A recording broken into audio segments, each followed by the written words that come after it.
KPCC അധ്യക്ഷൻ നയിക്കുന്ന കേരള പര്യടനം സമരാഗ്നി എന്ന പേരിൽ ജനുവരി 21-ന് കാസർഗോഡ് മഞ്ചേശ്വരത്ത് ആരംഭിക്കും. ഫെബ്രുവരി 21-ന് തിരുവനന്തപുരത്താണ് സമാപനം.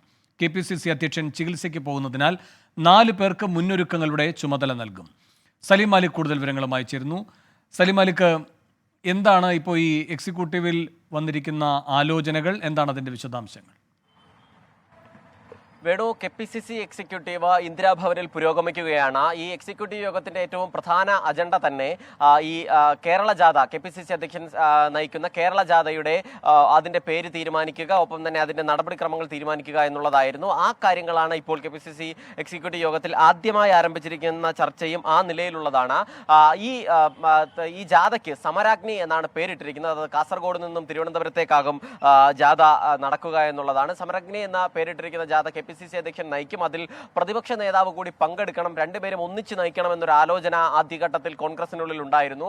പക്ഷേ നിയമസഭാ സമ്മേളനം ഉൾപ്പെടെ നടക്കുന്നതിനാൽ തന്നെ ആ നിലയിലേക്ക് ഉണ്ടാകില്ല. എന്നാൽ പരമാവധി വേദികളിൽ പ്രതിപക്ഷ നേതാവ് ഉൾപ്പെടെയുള്ളവരെ പങ്കെടുപ്പിക്കാൻ ശ്രമിക്കും എന്നുള്ളതാണ് പറയുന്നത്.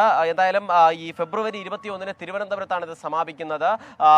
ഇത് തുടങ്ങുക ജനുവരി 21-ന്, അതായത് ഒരു മാസം പൂർണ്ണമായും നീണ്ടു നിൽക്കുന്ന നിലയിലാണ് ഇതിന്റെ ക്രമീകരണം ഏർപ്പെടുത്തിയിരിക്കുന്നത്. ആദ്യ ദിവസം മഞ്ചേശ്വരത്ത് നിന്ന് ജാഥ ആരംഭിക്കും. അതിനുശേഷം അത് ഓരോ സ്ഥലത്തെയും എല്ലാ പ്രധാനപ്പെട്ട നേതാക്കളും എം.എൽ.എമാരും എം.പിമാരും ഉൾപ്പെടെയുള്ളവരെല്ലാം ഈ ജാഥയുടെ ഭാഗമാകണമെന്ന് പറഞ്ഞിട്ടുണ്ട്. മാത്രമല്ല, കെ.പി.സി.സി അധ്യക്ഷൻ നാളെ മുതൽ ചികിത്സയ്ക്കായി അമേരിക്കയിലേക്ക് പോവുകയാണ്. അതുകൊണ്ട് തന്നെ കെ.പി.സി.സിയുടെ ഒരു താൽക്കാലിക ചുമതല ഒരു അഡ്ഹോക് കമ്മിറ്റി എന്ന നിലയിൽ തന്നെ രൂപീകരിക്കും. അതിനുശേഷം ആ കമ്മിറ്റി, അതിലെ 4 പേർക്ക് ഇതിന്റെ മുന്നൊരുക്കങ്ങളുടെ ചുമതലയും നൽകും. അവർ ഓരോ മേഖല കേന്ദ്രീകരിച്ച് ഇതിന്റെ മുന്നൊരുക്കങ്ങൾ, അതിൽ പരമാവധി ആളുകളെ പങ്കെടുപ്പിക്കുക എന്നുള്ളതുകൂടി കെ.പി.സി.സി ലക്ഷ്യമിടുന്നുണ്ട്. പ്രത്യേകിച്ചും നേരത്തെ നവകേരള സദസ്സുമായി ബന്ധപ്പെട്ട് അതിൽ വലിയ പങ്കാളിത്തം ഉണ്ടായിരുന്നു. കാസർഗോഡ് മുതൽ തിരുവനന്തപുരത്ത് വരെയും എല്ലാ വേദികളിലും വലിയ പങ്കാളിത്തം ഉണ്ടായിരുന്നു. അതുകൊണ്ട് തന്നെ കെ.പി.സി.സിയെ സംബന്ധിച്ചിടത്തോളം ഇതൊരു കോൺഗ്രസിന്റെ ശക്തി പ്രകടനം എന്ന നിലയിൽ കൂടി ആവണം. പ്രത്യേകിച്ചും പാർലമെന്റ് തെരഞ്ഞെടുപ്പ് കൂടി വരാനിരിക്കുന്ന പശ്ചാത്തലത്തിൽ ഒരു തെരഞ്ഞെടുപ്പ് പ്രചാരണത്തിന്റെ ഔദ്യോഗികമായ തുടക്കം എന്ന നിലയിൽ കൂടിയാണ് സമരാഗ്നിയെ കെ.പി.സി.സി നോക്കിക്കാണുന്നത്.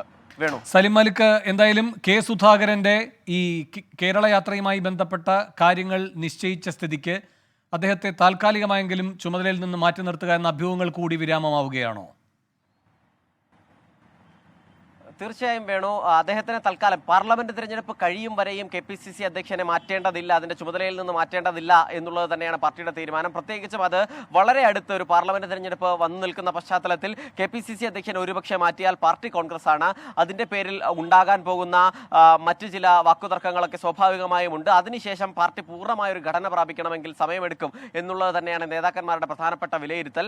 അതിന്റെ അടിസ്ഥാനത്തിലാണ് ഇപ്പോൾ ഒരു പകരം ഒരാളെ അധ്യക്ഷനാക്കുക എന്നുള്ളത് പോലും ആലോചിക്കാതെ, പ്രത്യേകിച്ചും 15 ദിവസം അവധിയെടുത്ത് ചികിത്സയ്ക്കായി കെ.പി.സി.സി അധ്യക്ഷൻ പോകുമ്പോൾ ആ ഘട്ടത്തിൽ മറ്റൊരാളെ കെ.പി.സി.സി അധ്യക്ഷനാക്കിയാലോ എന്നൊരു ആലോചനയും പാർട്ടിക്കുള്ളിൽ ആദ്യഘട്ടത്തിൽ ഉണ്ടായിരുന്നു. എന്നിട്ട് പിന്നീടാണ് അതൊരു അഡ്ഹോക് കമ്മിറ്റി രൂപത്തിലുള്ള ചില ആളുകളെ ചുമതല ഏൽപ്പിച്ച ശേഷം കാര്യങ്ങൾ കെ.പി.സി.സി അധ്യക്ഷൻ തന്നെ, നിലവിൽ കെ സുധാകരൻ തന്നെ നിയന്ത്രിക്കുന്ന രീതിയിലേക്ക് കാര്യങ്ങൾ മാറട്ടെ എന്നുള്ള ഒരു തീരുമാനം കൂടി കൈക്കൊണ്ടത്. ഇന്ന് ഈ ആദ്യമായി ദീപാദാസ് മുൻഷി കേരളത്തിന്റെ ചുമതല ഏറ്റെടുത്ത ശേഷം പങ്കെടുക്കുന്ന എക്സിക്യൂട്ടീവ് കമ്മിറ്റി യോഗം കൂടിയാണ്. അതുകൊണ്ട് തന്നെ ഇനി മറ്റുള്ളവർ സംസാരിച്ചു തുടങ്ങുമ്പോൾ ഇത്തരത്തിൽ ഈ കെ.പി.സി.സിയുമായി ബന്ധപ്പെട്ട വിമർശനങ്ങളൊക്കെ ഉണ്ടാവുകയും ചെയ്യും. അതിനുശേഷം വൈകുന്നേരത്തോടു കൂടി അതിലൊരു ചിത്രം വ്യക്തമാകൂ എന്നുള്ളെങ്കിൽ പോലും എന്തായാലും കെ.പി.സി.സി അധ്യക്ഷനെ താൽക്കാലികമായി മാറ്റില്ല എന്നുള്ള കാര്യം ഉറപ്പായി കഴിഞ്ഞു. മാത്രമല്ല, രൂക്ഷമായ വാക്കുതർക്കങ്ങൾ ഉൾപ്പെടെ ഇന്ന് ഉണ്ടാകുമെന്നുള്ള കാര്യത്തിലും തർക്കമില്ല.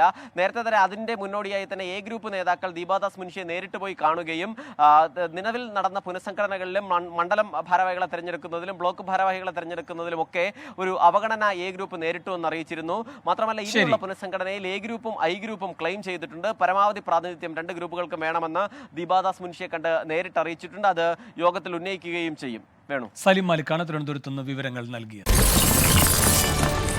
24 അഞ്ചിന്റെ വജ്രത്തിളക്കം.